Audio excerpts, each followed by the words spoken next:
بسم الله الرحمن الرحيم ألف لام را تلك آيات الكتاب الحكيم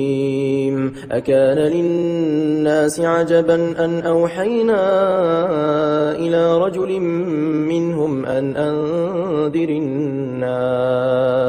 وبشر الذين آمنوا أن لهم قدم صدق عند ربهم قال الكافرون إن هذا لساحر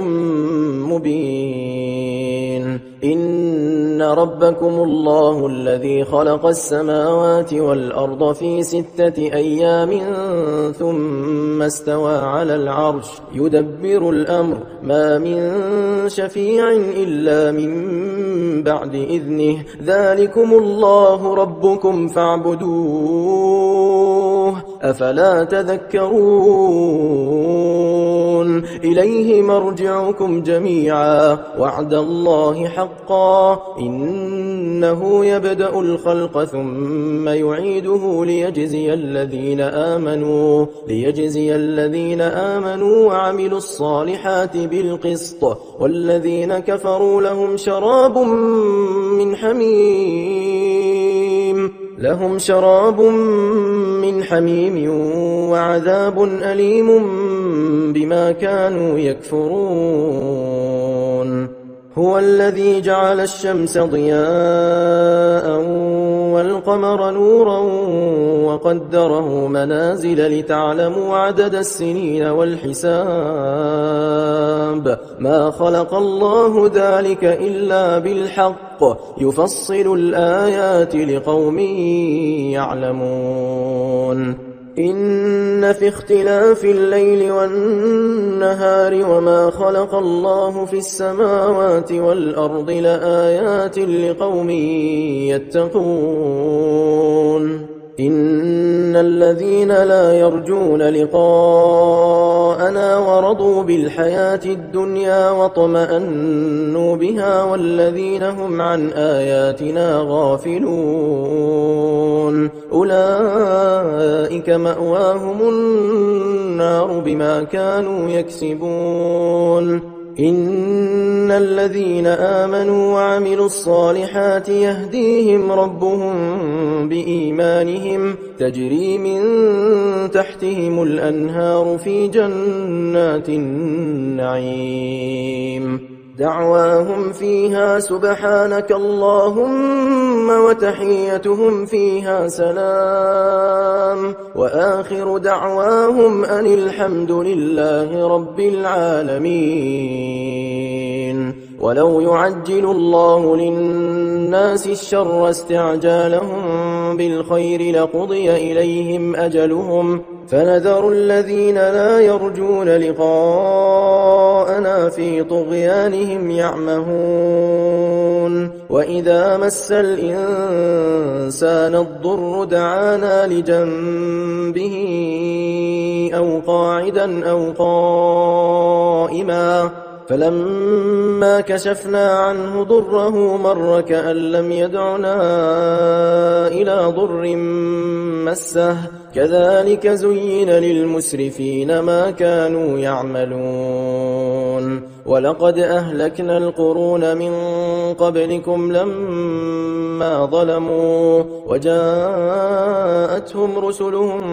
بالبينات وما كانوا ليؤمنوا كذلك نجزي القوم المجرمين ثم جعلناكم خلائف في الأرض من بعدهم لننظر كيف تعملون وإذا تتلى عليهم آياتنا بينات قال الذين لا يرجون لقاءنا ائت بقرآن غير هذا أو بدله قل ما يكون لي أن أبدله من تلقاء نفسي إن أتبع إلا ما يوحى إلي إني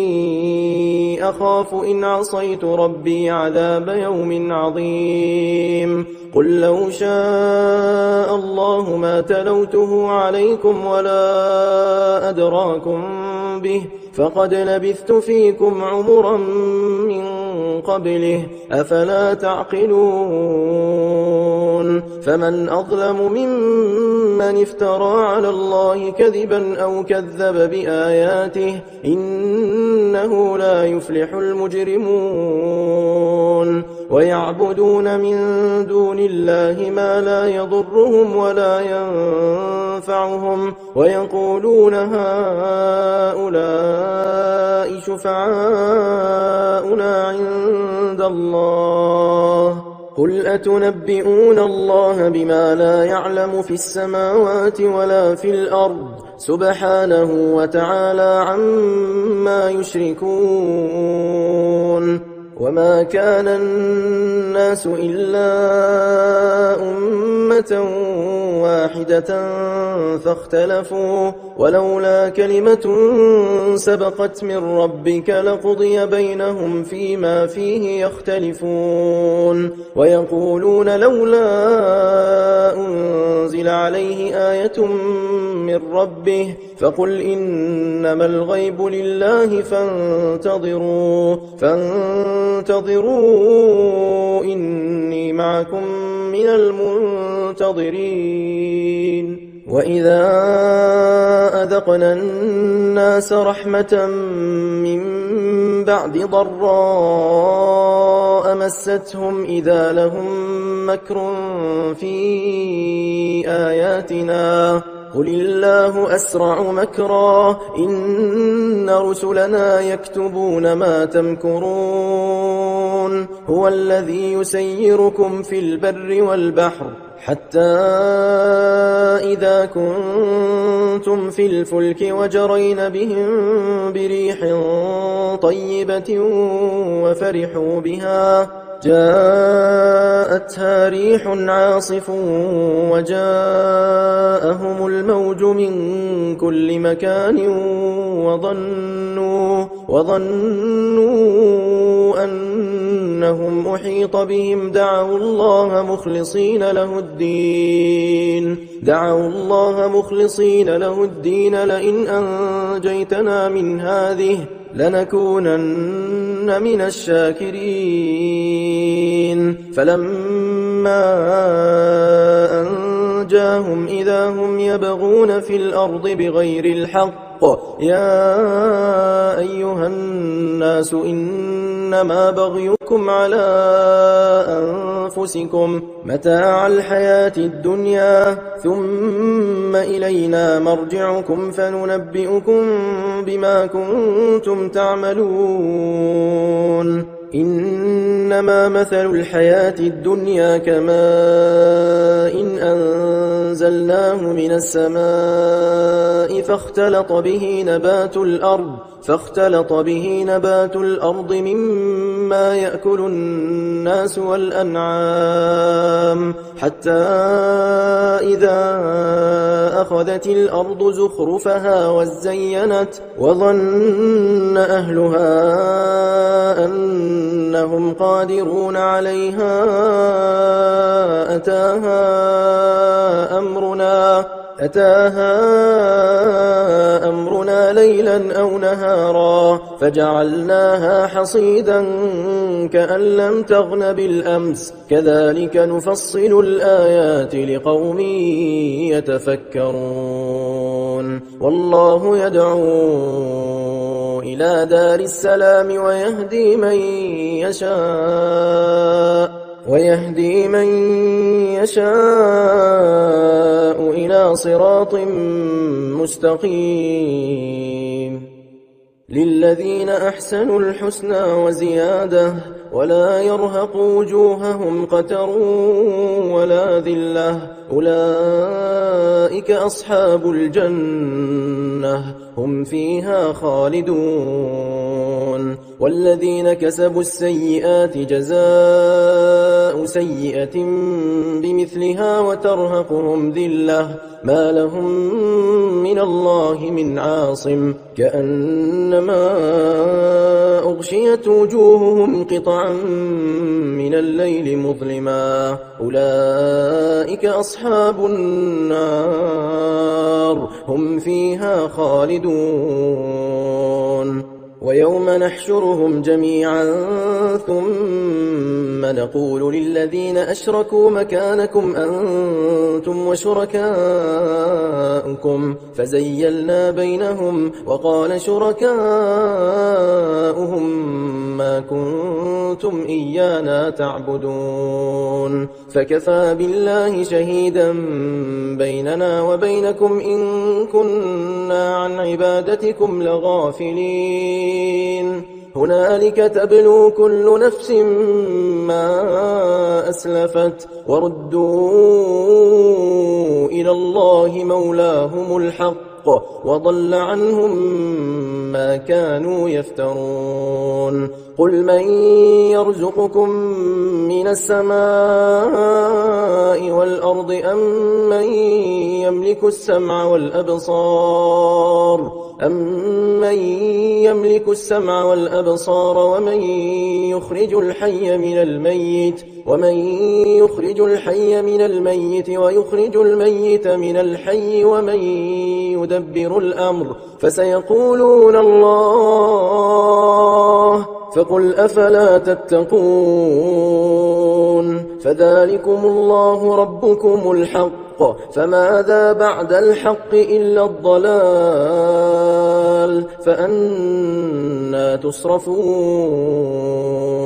كذلك حقت كلمة ربك على الذين فسقوا أنهم لا يؤمنون قل هل من شركائكم من يبدأ الخلق ثم يعيده قل الله يبدأ الخلق ثم يعيده فأنى تؤفكون قل هل من شركائكم من يهدي إلى الحق قل الله يهدي للحق أفمن يهدي إلى الحق أحق أن يتبع أمن لا يهدي إلا أن يهدى فما لكم كيف تحكمون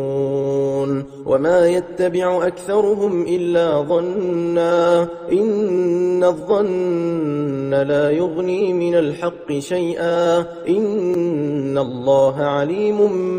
بما يفعلون وما كان هذا القرآن أن يفترى من دون الله ولكن تصديق الذي بين يديه وتفصيل الكتاب لا ريب فيه من رب العالمين أم يقولون افتراه قل فأتوا بسورة مثله وادعوا من استطعتم من دون الله إن كنتم صادقين بل كذبوا بما لم يحيطوا بعلمه ولما يأتهم تأويله كذلك كذب الذين من قبلهم فانظر كيف كان عاقبة الظالمين ومنهم من يؤمن به ومنهم من لا يؤمن به وربك أعلم بالمفسدين وإن كذبوك فقل لي عملي ولكم عملكم أنتم بريئون مما أعمل وأنا بريء مما تعملون ومنهم من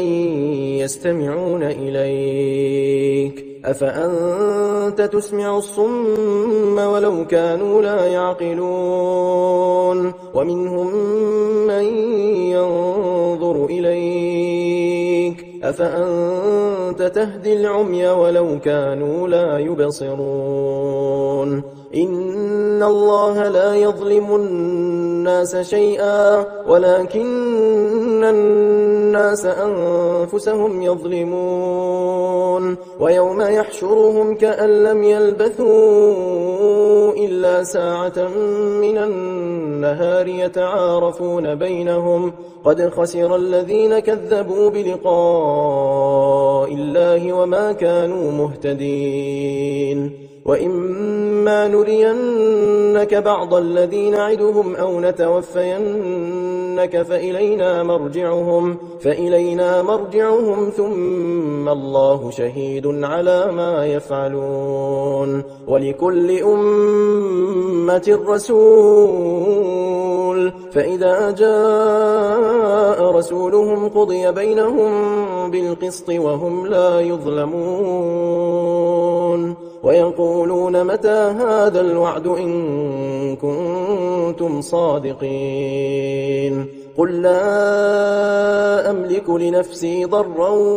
ولا نفعا إلا ما شاء الله لكل أمة أجل إذا جاء أجلهم فلا يستأخرون ساعة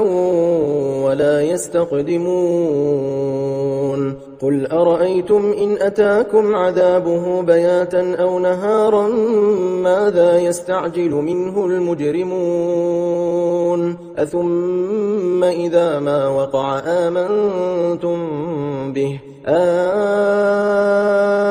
الآن وقد كنتم به تستعجلون ثم قيل للذين ظلموا ذوقوا عذاب الخلد هل تجزون إلا بما كنتم تكسبون ويستنبئونك أحق هو قل إي وربي إنه لحق وما أنتم بمعجزين ولو أن لكل نفس ظلمت ما في الأرض لافتدت به وأسروا الندامة لما رأوا العذاب وقضي بينهم بالقسط وهم لا يظلمون ألا إن لله ما في السماوات والأرض ألا إن وعد الله حق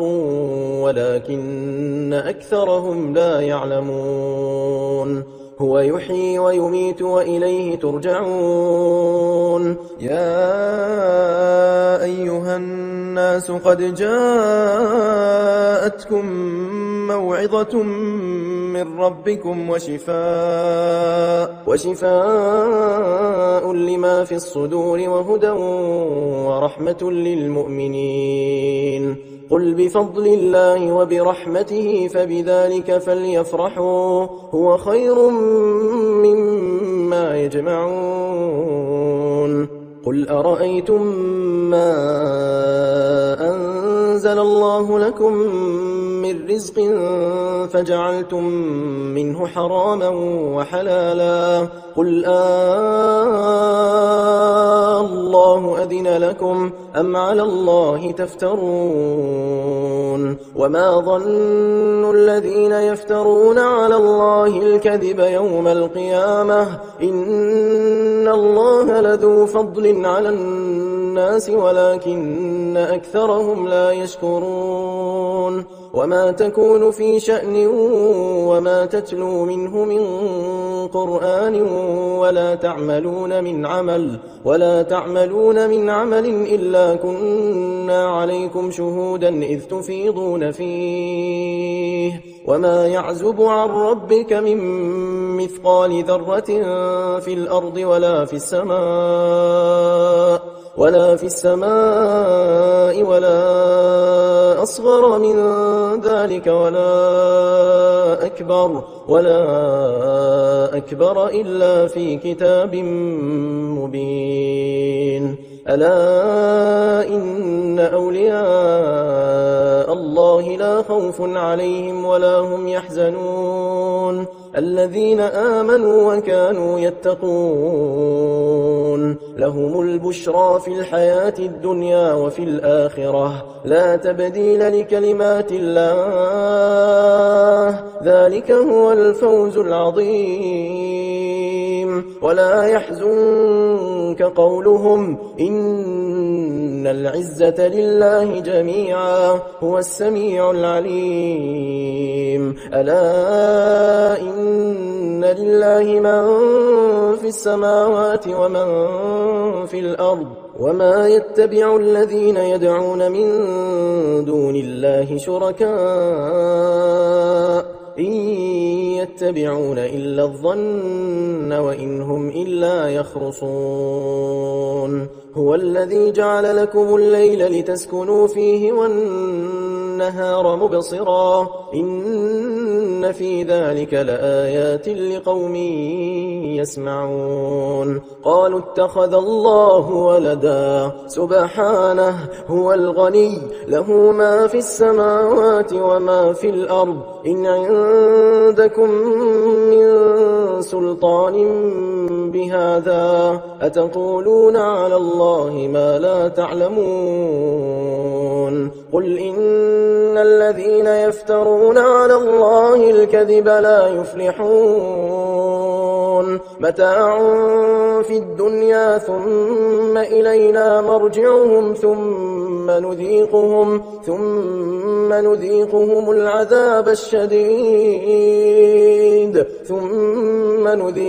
العذاب الشديد بما كانوا يكفرون واتل عليهم نبأ نوح إذ قال لقومه يا قوم إن كان كبر عليكم مقامي وتذكيري بآيات الله فعلى الله توكلت فأجمعوا أمركم وشركاءكم ثم لا يكن أمركم عليكم غمة ثم قضوا إلي ولا تنظرون فإن توليتم فما سألتكم من أجر إن أجري إلا على الله وأمرت أن أكون من المسلمين فكذبوه فنجيناه ومن معه في الفلك وجعلناهم خلائف وأغرقنا الذين كذبوا بآياتنا فانظر كيف كان عاقبة المنذرين ثم بعثنا من بعده رسلا إلى قومهم فجاءوهم بالبينات فما كانوا ليؤمنوا بما كذبوا به من قبل كذلك نطبع على قلوب المعتدين ثم بعثنا من بعدهم موسى وهارون إلى فرعون وملئه بآياتنا فاستكبروا وكانوا قوما مجرمين فلما جاءهم الحق من عندنا قالوا إن هذا لسحر مبين قال موسى أتقولون للحق لما جاءكم أسحر هذا ولا يفلح الساحرون قالوا أجئتنا لتلفتنا عما وجدنا عليه آباءنا وتكون لكما الكبرياء في الأرض وما نحن لكما بمؤمنين وقال فرعون ائتوني بكل ساحر عليم فلما جاء السحرة قال لهم موسى ألقوا ما أنتم ملقون فلما ألقوا قال موسى ما جئتم به السحر إن الله سيبطله إن الله لا يصلح عمل المفسدين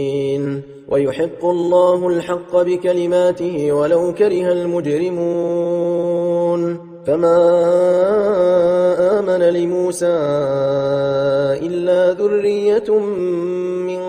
قومه على خوف من فرعون وملئهم أن يفتنهم وإن فرعون لعال في الأرض وإنه لمن المسرفين. وقال موسى يا قوم إن كنتم آمنتم بالله فعليه توكلوا إن كنتم مسلمين. فقالوا على الله توكلنا ربنا لا تجعلنا فتنة للقوم الظالمين ونجنا برحمتك من القوم الكافرين. وأوحينا إلى موسى وأخيه أن تبوأ لقومكما بمصر بيوتا واجعلوا بيوتكم قبلة وأقيموا الصلاة وبشر المؤمنين. وقال موسى ربنا إنك آتيت فرعون وملأه زينة وأموالا في الحياة الدنيا ربنا ليضلوا عن سبيلك ربنا اطمس على أموالهم واشدد على قلوبهم فلا يؤمنوا حتى يروا العذاب الأليم. قال قد أجيبت دعوتكما فاستقيما ولا تتبعان سبيل الذين لا يعلمون. وجاوزنا ببني إسرائيل البحر فأتبعهم فرعون وجنوده بغيا وعدوا حتى إذا أدركه الغرق قال آمنت أنه لا إله إلا الذي آمنت به بنو إسرائيل وأنا من المسلمين.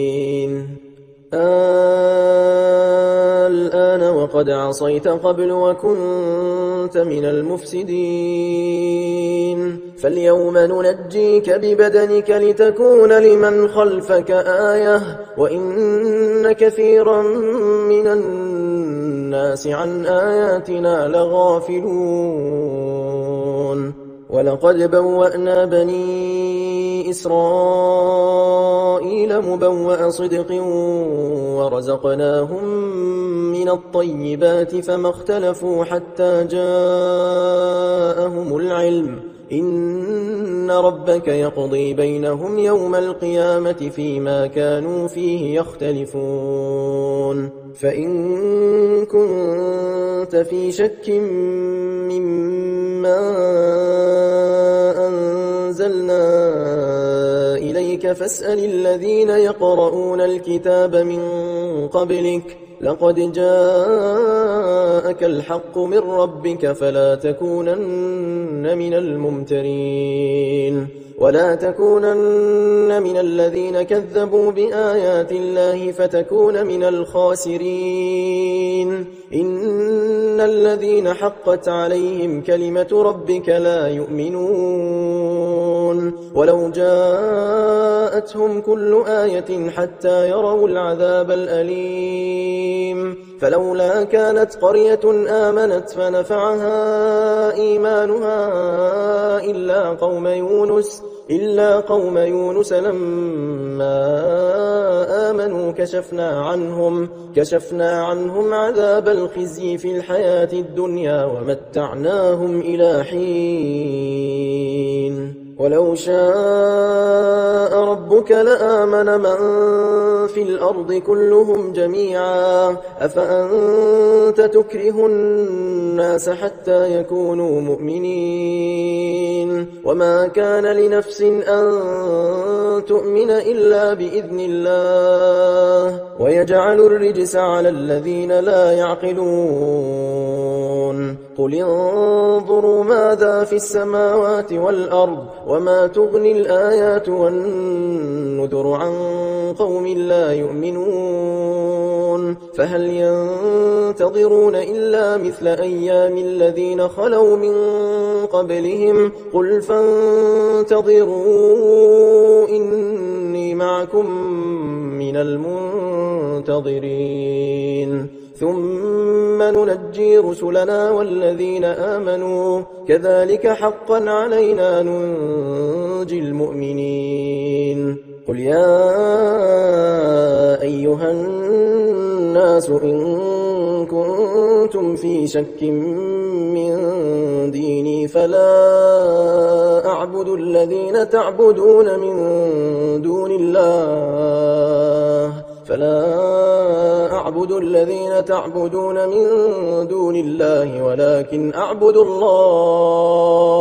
ولكن أعبد الله الذي يتوفاكم وأمرت أن أكون من المؤمنين